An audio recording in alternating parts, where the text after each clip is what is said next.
미국 크리스찬 포스터 칼럼니스트 조셉 마테라가 이 세대에게 복음의 걸림돌이 되는 12가지라는 칼럼을 썼어요. 뭐 길게는 설명할 수 없고 여러분들도 아마 찾아보시면 또 찾아보실 수 있을 거예요. 그냥 툭툭 이렇게 한번 지나가듯이 한번 보면은 이 세대라고 하는 게 뭐 10대를 포함해서 20대, 30대, 지금 젊은 세대들, 교회를 잡고 떠나는 세대를 다 말하는 거죠. 돈에 대한 지나친 강조가 문제다. 헌금에 대한 얘기예요. 여러분 뭐 헌금 설교 좋아하는 사람 없죠? 교회가 너무 돈을 밝히고 돈을 말한다면은 좋아할 사람 아무도 없고, 특별히 오늘날 젊은 세대, 새로운 세대는 교회가 돈을 얘기하는 것을 반가워하지 않습니다. 지나치는 걸 말하는 거죠. 또 지도자의 호화로운 생활. 여러분 목사가 너무 잘 살고 너무 좋은 차를 타고 너무 막 번쩍거리게 산다면은 그걸 환영하고 좋아할 사람 아무도 없을 거예요. 목회자는 좀 더 겸손하게 또는 소탈하게, 소박하게, 그런 모습이 더 귀하겠죠. 이건 교회 지도자도 사실은 다 포함하는 거예요. 탐욕스러우면 안 된다 이거죠. 또 하나는 스캔들, 이성적인 것을 포함해서 오늘날은 목회자들도 개인 SNS 같은 걸 통해 가지고, 우리로 말하면 페이스북이나 카톡 같은 거죠. 거기에 자기 사진도 올리고 좋아하는 것도 올리고 뭐 정치적인 거 이런 것도 막 올리고 그래요. 여러분 그게 지나칠 때, 교회 지도자가 그럴 때 정말 훌륭하시다, 좋다, 이런 사람 아무도 없습니다. 좀 목회자가 이런 걸 좀 자제했으면 좋겠다 싶은 거죠. 마찬가지로 우리 교회 지도자가 되어갈 때 다 그런 내용이에요. 너무 지나치게 사람들의 마음을 좀 기분 나쁘게 만드는 그런 SNS의 글이나 이런 내용들 함부로 올리면 안 된다는 거죠. 그 다음에는 앞뒤가 다른 이중적 생활. 그리고 또 하나는 막 교회 목사로서도 다 된 건데 박사님 그러고요. 거기다가 주보에도 무슨 교육학 박사, 신학 박사 이런 주보도 있습니다. 그리고 어떤 분은 박사 가운을 입고 설교하시고 예배를 집례하시는 분도 계셨어요. 여러분 그게 오늘날 젊은 세대에게 과연 통할 수 있느냐 이 말이죠. 그 가운을 벗어버리라 그러겠죠. 교회가 지나쳐서는 안 된다는 거죠. 그 다음에 제가 많이 관심 가지는 것은 종교적 언어. 우리가 옛날 사람들이 공자왈 맹자왈 한다 이런 식으로 하면은 젊은 사람들이 다 싫어하잖아요. 또는 어른들이 또 설교하고 있네 이런 식으로 자녀들이 받잖아요. 부모의 말을.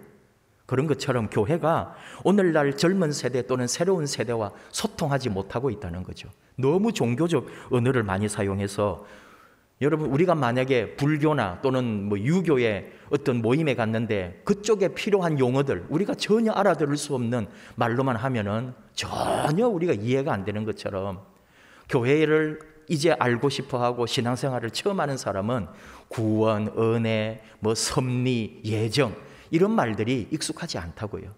오늘 우리 목회자의 큰 관심 중에 하나가 이 성경적 언어를 어떻게 오늘날 우리 세대의 젊은 언어, 새로운 언어와 연합할 수 있는지, 끊임없이 이 성경적 용어를 또는 제의적 용어를 일상의 용어로 바꾸어가는 게 필요하거든요. 그런 일에 매진했던 분이 유진 피터슨 같은 분이었죠. 돌아가셨습니다. 바벨론의 언어라는 말을 했어요. 이 조셉 마테라는. 바벨탑이 여러분 언어가 소통이 되지 않아서 중단되잖아요. 교회가 사회와 교회가 젊은 세대와 소통을 해야 되는데 교회 용어만 쓰는 거예요. 그러니 무슨 말인지도 모르겠고 관심도 없는 거죠.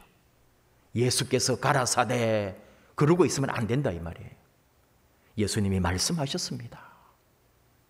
이런 식으로 계속 우리는 꼭 그 언어만 말하는 게 아니라 의사소통의 모든 관심을 말하는 거예요. 성경적으로 생각하되 세속적으로 말하라. 이 칼럼니스트 조셉 마테라는 그렇게 말했습니다. 또 하나는 교회가 너무 권력적인 것처럼 목사다, 장로다, 권위와 권세를 내세울 때 어느 젊은 세대가 그 교회를 좋아하고 그 교회 다니고 싶겠어요? 또 종교적인 행동이라고 말하는데 너무 좀 이렇게 막 거칠애 같은 우리 이 교회라고 하는 공동체에 오면 여러분 숨이 막힌다는 둥, 교회에 들어가면은 막 아이고 못 살겠다 이런 말 하잖아요. 그게 왜 그래요? 막 교회 안에 가면은 지나치게 격식을 따지고 예 하면서 하는 그런 게 너무 싫다는 거죠. 그 다음에 하나님 나라를 더 진짜 본질적 신앙생활을 중심해야지, 너무 사람 중심의 만남, 인간 중심의 교제가 중심이 될 때는 싫다 이거예요. 그건 밖에서도 얼마든지 할 수 있는데, 교회 갔더니 결국은 동호회처럼 무슨 클럽처럼 교회도 결국은 사람들의 모임이 될 때는 젊은 세대가 싫어한다 이거예요. 다른 걸 찾아왔는데. 그래서 교회가 자기들만의 모임이 아니라 사회에 봉사하고 지역 사회를 위하여 부름받은 사명을 감당하는 걸 원한다 이거죠. 그 다음에는 또 교회라고 하는 특수성 때문에 교회 프로그램이 있잖아요. 전부 교회 중심으로. 그렇게 뭔가 프로그램이 돌아가는 교회를 싫어한다 이거죠. 사랑하고 진실한 관계를 맺고 하나님 앞에 아름답게 나아가는 걸 원하지, 교회가 막 조직화되고 프로그램이 쫙 돌아가서 그냥 일사불란하게 하는 그런 게 진정한 교회라고 생각하지 않는다 이거죠.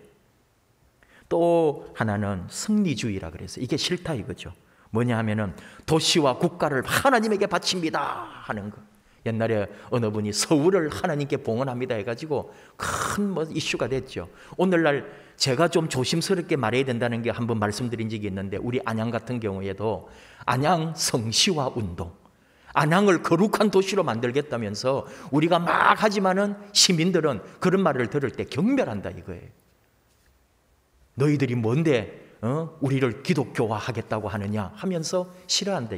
그런 접근 방법이 달라야 된다는 거죠. 언어가 달라야 되고 이런 걸 말하는 거예요. 우리가 부름받은 것도 맞고 사명도 있지만 접근할 때는 다르게 해야 된다는 거죠. 또 이 젊은 사람들이 정말 원하는 것은 공동체성의 회복이에요. 정말로 사람들이 바라는 것은 모든 사람이 사랑을 느끼고 또 아름다운 교제 속에서 하나 되는 이런 걸 맛보고 싶은데, 이 교회라고 하는 게 처음 보면 신앙이라는 이름으로 자기 중심이거나 또는 너무 신앙적인 것만 자꾸 강조함으로써 정말로 그리스도와 연합된 아름다운 공동체가 보이지 않더라 이거죠. 그래서 자꾸 교회를 떠나게 되고, 이 복음이 젊은 세대에게 파고 들어가는 일에 걸림돌이 되는 우리 교회의 문제를 지적을 했어요. 무슨 얘기냐 하면은 여러분, 교회가 더 큰 그릇이 되어야 합니다. 어마어마한 포용력을 가져야 합니다. 어떤 것도 수용할 수 있는 그런 태도가 형성돼야 돼요. 우리 교회가 너무 자기들 믿음 좋다는 것으로 편협해지고 너무 자기 중심이 되고 신앙이 최고라고 하면서 믿지 않는 사람들을 헤아리지 못할 때 교회는 고립되는 거죠. 새로운 사람이 들어올 수가 없는 거예요. 그런 차원에서 오늘 또 주신 말씀을 한번 같이 나누려고 하는 거예요. 정말로 지금은 교회가 세상을 더 크게 보고 변화하는 세상에서 어떻게 접근하고 또 세상과 동행하면서 세상을 이끌어가면서 그리스도에게로 인도해야 할 것인가에 대하여 우리 교회가, 지도자들이, 우리 먼저 믿은 사람들이 더 큰 수고를 해야 할 때가 지금이다. 그런 마음으로 오늘 용서에 대한 말씀과 빚진 자의 마음, 이런 하나님 주시는 말씀을 함께 나누는 거예요. 용서할 줄 모르는 종 비유, 이렇게 우리 말씀에 되어 있는데 이 세상을 어떻게 살아가야 할 것인가 하는 말씀인 거예요. 용서에 대한 말씀인데 예수님께서는 이 용서에 대한 말씀을 빚을 탕감받는 것으로 비유를 들어 설명하고 계시죠. 베드로가 예수님에게 몇 번이나 용서하여 주리이까 하고 물어보는 거잖아요. 이게 평행구절이라고 그러죠. 누가복음 17장 3절 4절에 똑같은 구절이 하나 나와요. 이때는 뭐냐면 누가복음에서는 회개하면 용서해 주라는 거예요. 하루에 7번이라도 돌아와서 또 회개하노라 하면은 너는 용서해 주라. 그런 말씀이 누가복음에 있어요. 똑같은 말씀은 아니지만 평행구절이라고 그럽니다. 근데 이 마태복음에 나오는 말씀은 조금 내용이 달라요. 뭐 회개하니까 용서해 주라, 그런 내용이 아니죠. 용서의 전제가 회개가 아니란 말이에요. 또 베드로가 7번이라도 용서해 줄까요 할 때 그 숫자도 예수님께서는 아무 필요 없다는 거예요. 7번이 아니라 아예 그 숫자의 개념을 벗어나 버리시는 거죠. 다시 말하면 아무리 작은 자 하나라도 결코 잃어서는 안 된다. 한 영혼이라도 낙심하거나 잘못되면 안 된다고 하는 주님의 마음이 들어있는 거예요. 한 영혼도 구해야 하는 주님의 사랑이 들어있는 말씀이 오늘 이 말씀입니다. 우리가 아는 것처럼 이 7번이라고 하는 거, 7이라고 하는 거는 유대의 어떤 가르침 속에서 완전수라고도 하고 거룩한 수라고도 하죠. 그래서 베드로는 7번이라는 말을 사용했어요. 원래 이 유대교 성경이라기보다는 전통과 그 스승들의 가르침에는 유대인들은 2번을 용서해 줄 수 있고요, 또는 3번도 용서해 주라고 그렇게 배움받아 온 거예요. 그런 면에서 베드로가 7번 용서해 주리까 할 때는 굉장히 대단한 거죠. 물론 베드로도 꼭 7번이라고 말한 것은 아닐 거예요. 나름대로 완전수의 개념으로 말했겠죠. 근데 예수님은 아예 그 7번도 아니고 70번씩 7번 또는 7번을 70번까지 라고 숫자를 초월해버리는 말씀을 하고 계신 거죠. 숫자상의 기준이 필요 없다는 거예요. 끝없는 용서, 무제한적 사랑. 예수님은 그렇습니다. 그러면서 예수님 말씀하시는 거예요. 23절에 천국은 이와 같다. 어떻게? 종들과 결산하려는 임금, 종들과 결산하는 주인과 같다 하면서 이 이야기를 해주시는 거예요. 10,000달란트 빚진 자가 있었다는 거죠. 이것도 뭐 돈 계산하고 이런 거 여러분 별로 의미 없습니다. 여기 나오는 데나리온이 나오고 달란트가 나오죠. 데나리온은 또 헬라의 드라크마하고 비슷해요. 하루 일당이라고 그랬죠. 그런 거 들어보셨죠? 데나리온은 일일 품삯의 노동자들, 또 군인들, 용병으로 가거나 군인으로 출전할 때에 하루 품삯이 1데나리온이었어요. 근데 달란트는 뭐냐? 6,000데나리온이 1달란트예요. 여러분 이해가 됩니까? 하루 일당 1데나리온인데 달란트는 6,000일 그러면은 이게 돈이 얼마나 되는 거예요? 일당에 따라서. 근데 6,000달란트도 아니고 10,000달란트. 어마어마하다는 거예요. 다시 말하면 갚을 수도 없는 엄청난 액수라는 거죠. 그런 빚을 졌다는 거예요. 그 빚을 탕감받는 거예요. 어마어마한 용서죠. 이것도 어마어마한 받아줌 아닙니까? 지금 예수님이 말씀하신 의미를 우리가 잘 봐야 되는 거예요. 돈 계산하라는 말이 아닙니다. 엄청난, 내가 갚을 수도 없고 도저히 탕감해 주면은 길이 없는 그 어마어마한 돈을 내가 다 탕감을 받았다니까요. 엄청난, 뭐 수십억 이렇게 말해도 되는 그걸 내가 탕감 받았는데, 그 사람은 오늘 28절이잖아요. 이 사람한테 100데나리온 빚을 진 사람이 있었다 이거예요. 근데 그 빚을 탕감 못 해주는 거예요. 나는 수십억을 받았는데 100데나리온을 용서를 못 해주고 탕감을 못 해주고 그거를 갚으라고 하면서 옥에다가 가두었다는 거예요. 근데 이게 뭘까요? 그게 바로 우리라는 거죠. 용서하지 못하고 사랑하지 못하고 용납하지 못하는 우리의 모습을 지금 예수님이 지적해 주고 계신 거잖아요. 얼마만큼 용서할까요? 7번 해줄까요? 아니, 그 7번을 70번이라도 용서해 주어라. 그 말 그러면 꼭 77, 49, 490번 용서해라 그 말 아니잖아요. 무한한 용서, 언제나 용서, 끝까지 용서, 다함이 없는 무조건적인 용서. 우리 불가능한 거예요, 사실은. 오늘 이 100데나리온의 빚을 탕감해 주지 못하는 사람, 예수님은 도리어 이 사람이 옥에 갇히게 되고 또 벌을 받게 되는 거죠. 그래서 35절, 너희가 마음으로부터 형제를 용서해라. 이미 마음에서, 내 태도에서, 내 인격과 삶에서 용서하는 마음을 갖지 않으면은 하나님 아버지도 너를 용서하지 않을 거다. 그런 말씀을 하시는 거죠. 여러분, 오늘 이 말씀 가운데 우리가 오늘 배우는 교훈이 있습니다. 우리는 일생 동안 우리 하나님으로부터 또는 예수님으로부터 빚진 자라고 하는 마음이에요. 여러분, 언제나 우리는 그리스도 안에서 이 믿음 생활하는 일평생 우리 주님으로부터 빚진 자라고 하는 마음이 있어야 돼요. 그 빚진 자로서 또한 탕감받았다는 거죠. 그 마음 없이는 진정한 신앙생활이 되지 않습니다. 내가 용서를 받았고 내가 탕감을 받았고 내가 갚을 길이 없는 은혜를 입었다는 것, 이것이 우리 신앙의 기본이고 고백이거든요. 이것에서 출발하는 거예요. 그래야 우리 신앙이 제대로 설 수 있는 거예요.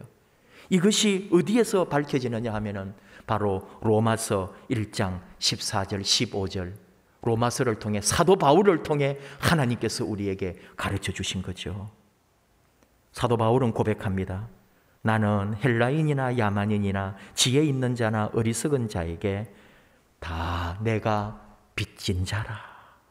빚진 자의 심정으로 사도 바울은 선교했고 전도했고 핍박받았고 결국은 마지막 순교의 자리까지 나아갔다 이거예요. 탕감받은 자로서 그 빚, 모든 자신의 빚을 주 예수께서 십자가에서 갚아주셨다고 하는 그 은혜를 입고 그 은혜, 그 빚 갚아준 그 마음, 그 사랑에 감격해서 일생을 하나님에게 바친 사람이 바로 사도 바울입니다. 그게 바로 우리의 믿음이어야 한다는 거예요. 바울은 태어나면서부터 그는 이제 나중에 고백하는 거죠. 예수님을 만난 이후에 어머니 태로부터 이미 택정함을 입었다. 어머니 뱃속에서부터 나는 부름받았다. 그러면서 태어남과 동시에 나는 사도로 부름받은 사람이다. 나는 이방인의 사도로 부름받았다. 나는 그 일을 위하여 이 복음을 전하기 위하여 태어난 사람이라고 그는 고백을 하는 거예요. 그리고 그 복음을 위하여 자신을 온전히 바쳤죠. 예수님이 자기 안에 살고 예수님이 자기를 다스리고 예수님 안에 자신이 있는 걸 깨달은 이후에 빌립보서 1장 21절 말씀처럼 내게 사는 것이 그리스도니 죽는 것도 유익함이라고, 그런 고백이 나오는 거예요. 지금 이 순간 죽어도 좋은 거예요. 내 모든 빚이 갚아지고 내 모든 죄가 사해지고 내 모든 허물이 깨끗하게 주님으로부터 씻음받은 이상 지금 내가 사는 것은 은혜요, 죽어도 좋다 할 만큼 그렇게 주님 앞에 온전히 자신을 드린 사람이 바울입니다. 여러분, 이 빚을 지고 계신 분들은 그 빚진 자의 마음을 잘 아실 거예요. 빚을 갚지 않고는 못 사는 거예요, 이게. 빚을 갚지 않고는 잠을 못 자고요. 빚을 갚지 않고는 무슨 일을 해도 기쁨이 없는 거죠. 근데 그 빚을 탕감받았다고 할 때, 그것은 오늘 우리에게 적용하면은 바로 우리 안에 있는 이 모든 죄와 내 삶의 고통과 고난과 슬픔과 또는 내 인생의 비참함과 심지어 죽음까지 이 모든 것에 얽매여 자유치 못하던 내가 예수님으로 말미암아 그 모든 것으로부터 자유함을 얻었을 때 그 감격과 그 은혜를 어떻게 말로 할 수 있냐 이거죠. 그래서 우리는 내 인생의 빚을 갚아주신 우리 주님 앞에 언제나 빚진 자의 심정으로 그분을 위하여 내 모든 것을 드려도 좋은 그런 인생이 그리스도인의 삶이다, 그런 말입니다. 우리는 무엇보다도 그런 복음의 빚을 짓고요, 주님에게는 복음의 빚을 졌고 또 살아가면서도 겸손해야 하는 이유가 다 내 인생이라는 게 빚을 지고 산다는 게 좀 생각이 있어야지, 다 자기가 잘난 줄 알고 내가 열심히 일했고 내가 죽도록 고생해가지고 이만큼 이루었다고 내가 뭐를 빚졌냐고, 내가 세상에 사회에 내가 다른 사람에게 뭐 빚진 게 뭐 있냐 그러는데 사실은 다 다른 사람의 도움과 은혜와 손길을 따라서 내가 여기까지 왔다는 거 인정하십니까? 인정해야 합니다. 부모가 어쩌고 저쩌고 말해도 그 부모가 있었기에 내가 여기까지 있는 거고요. 나는 학교 시절에 선생님한테 사랑받아 본 적이 없다 그래도 다 학교 교육 받았기 때문에 여기까지 왔고요. 힘들고 어려운 세상살이에서도 또는 내게 도움이 된 것이 아니라 도리어 나에게 상처가 된 사람조차도 그 상처 때문에 내가 더 여물어졌다는 것. 그래서 이 세상에 어떤 사람도 내가 원망하고 비난하고 내가 탓할 것이 아니라 그리스도 안에서 내가 빚진 자로서 용서받은 것처럼 이 세상의 그 어떤 것도 내가 용납하고 용서해 줄 수 있어야 한다는 게 주님의 가르침이에요. 그리고 그 모든 것 안에서 믿음으로 내가 다 빚졌다. 내가 빚진 인생이다. 나는 이 빚을 갚는다는 마음으로 그리스도인으로 다시 일어나라는 게 오늘 하나님께서 우리에게 주시는 교훈인 거죠. 우리는 태어나서 죽을 때까지 또 계속 빚을 지고 사는 거예요. 이웃을, 사업하시는 분은 다른 사업체를 통해서, 또 우리 교회는 우리 믿음 안에서 서로 성도 간에 사랑해주고 위로해주고 다독거려주고 동행하고 있는 이 모든 일 속에 우리는 서로에게 사랑의 빚을 지고 살아가는 존재들, 이것이 도리어 은혜로 볼 수 있는 눈이 열려야 하는 거죠. 은혜를 알게 될 때 더 큰 은혜를 누리게 되고 내가 정말 빚진 자라고 하는 심정이 있을 때 그 삶은 달라지게 된다는 거죠.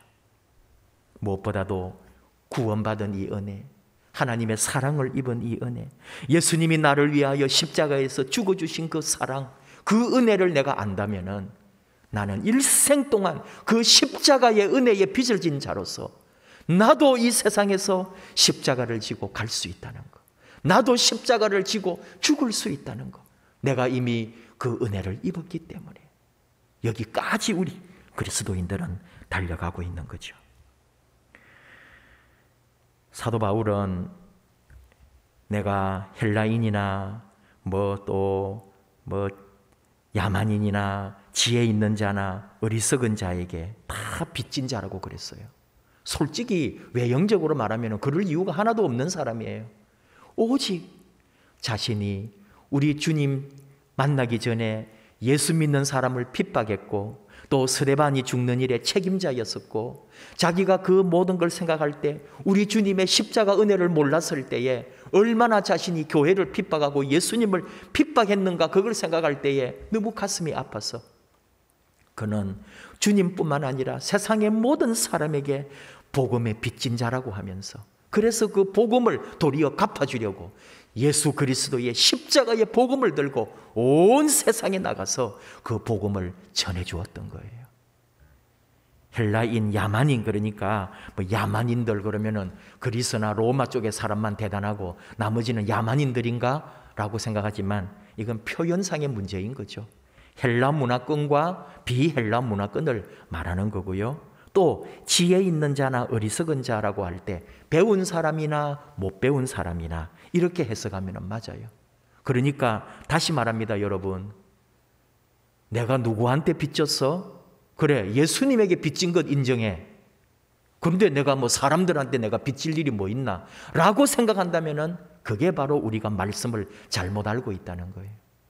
사도 바울이 헬라인이나 야만인이나 지혜 있는 자나 어리석은 자에게 다 내가 빚진 자라고 하는 것처럼 우리는 이 세상을 살 때에 예수님의 십자가의 그 은혜뿐만 아니라 이 세상 살아가는 모든 삶의 모든 사람 앞에서 그 심정, 복음의 빚진 자로서 내가 저 사람들에게 복음을 전해야 되고 그리스도의 사랑을 선사해야 되고 내가 주님의 은혜를 입은 자로 그들에게 아름답게 섬김으로 나아가야 된다고 하는 영적 빚진 자의 자세가 그리스도인이다 이 말이에요. 어느 누구도 우리가 얕보거나 깔보면 안 된다 이거예요. 사람을 편견을 가지고 보면 안 된다 이거예요. 배운 사람이나 못 배운 사람이나 가진 사람이나 못 가진 사람이나 이 세상의 그 어떤 인종이나 어떤 경우에도 어떤 나라나 우리는 절대로 차별하면 되지 않아요. 그리스도인은 그래요. 예수님이 그러하셨던 것처럼 의인을 위하여 예수님이 죽은 게 아니에요. 거룩한 사람을 위하여 죽은 게 아니에요.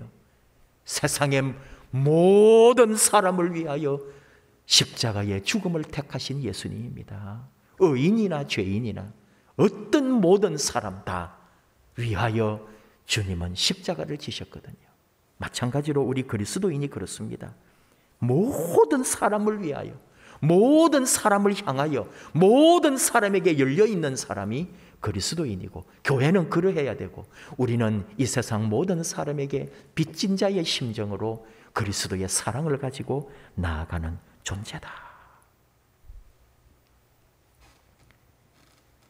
빚을 갚겠다 하지만 예수님으로부터 받은 빚은 갚을 길이 없어요.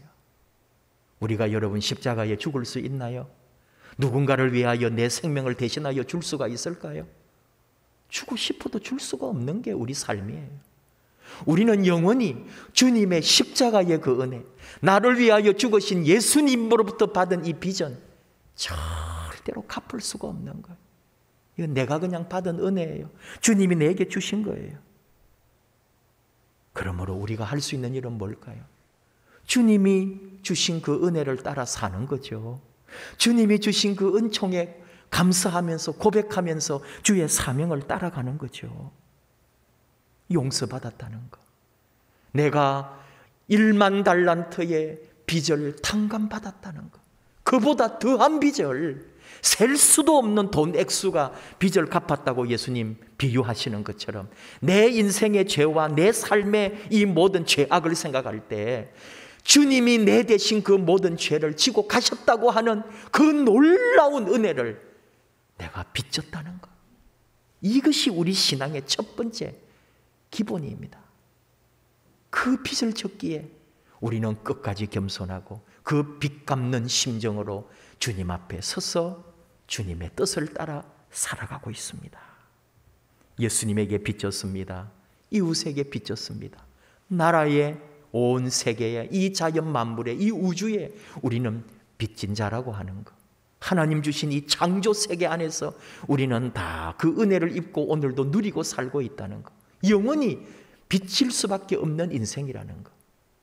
그러나 그 빚을 우리 주님의 복음 안에서 이 복음을 나누어 주고 복음으로 갚아가고 복음의 삶으로 드러내고 복음으로 내가 그 빚을 일평생 갚아가는 그리스도인이라는 거죠. 그렇습니다.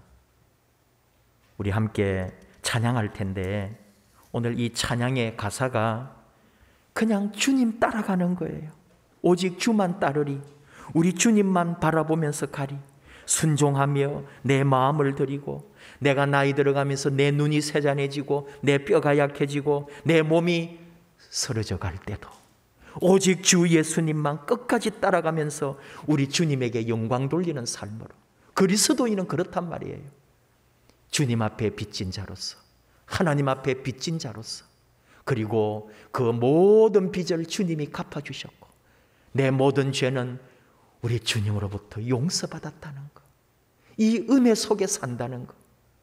그리고 나는 평생의 복음에 빚진 자로서 이 복음을 온 세상 가운데 드러내고 이 복음으로 세상에 갚아가는 그리스도인의 사명자라는 것.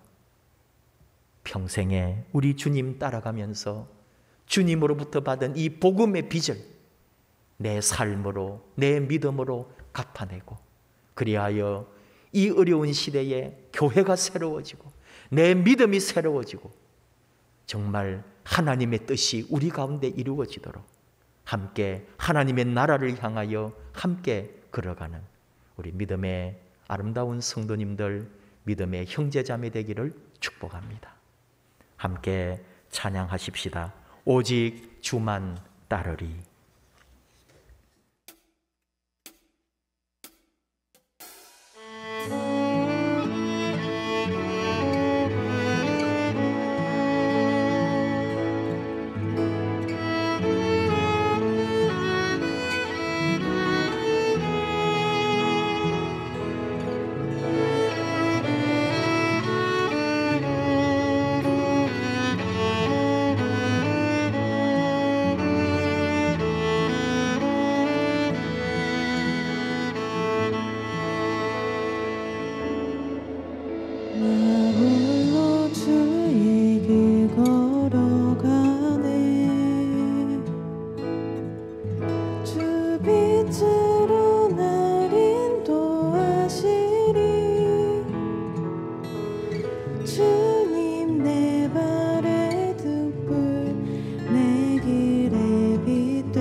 같이 기도하실까요? 힘든 시대입니다. 믿음의 세대가 자꾸 사라져가는 시대입니다. 주님의 교회가 복음이 세상의 빛이 되고 길이 되어야 하는데 도리어 비난받고 사람들은 교회를 떠나려고 합니다. 이때 우리가 주 예수 안에 복음의 빚진 자로서 또 이 세상 가운데서도 빚진 자의 심정으로 세상을 더 크게 포용하며 용서하며 또 동행하며 이해하며 품을 수 있는 교회 되기를 원합니다. 우리 자신도 마찬가지입니다.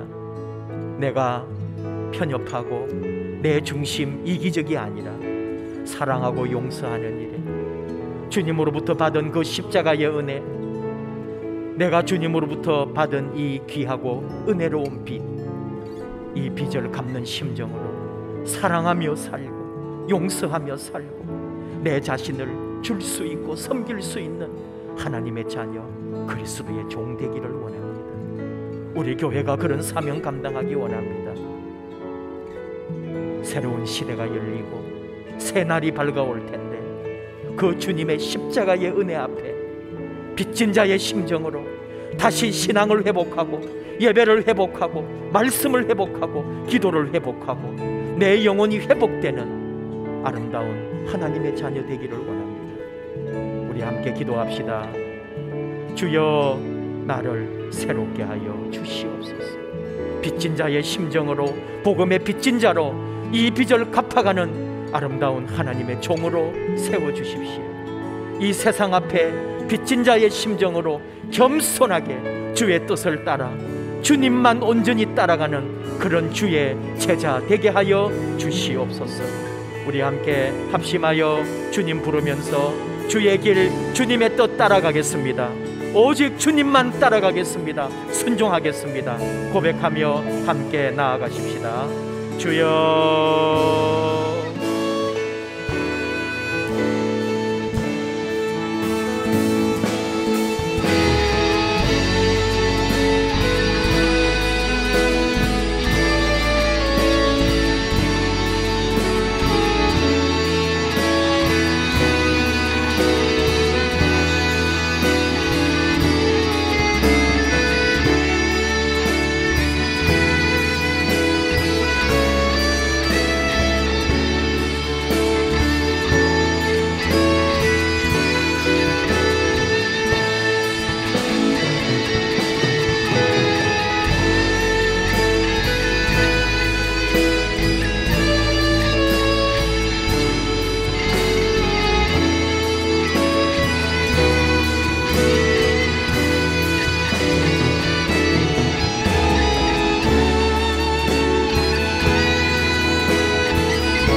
아버지 하나님, 우리를 사랑해 주시고 용납해 주시고 용서해 주신 그 놀라운 은혜 감사합니다.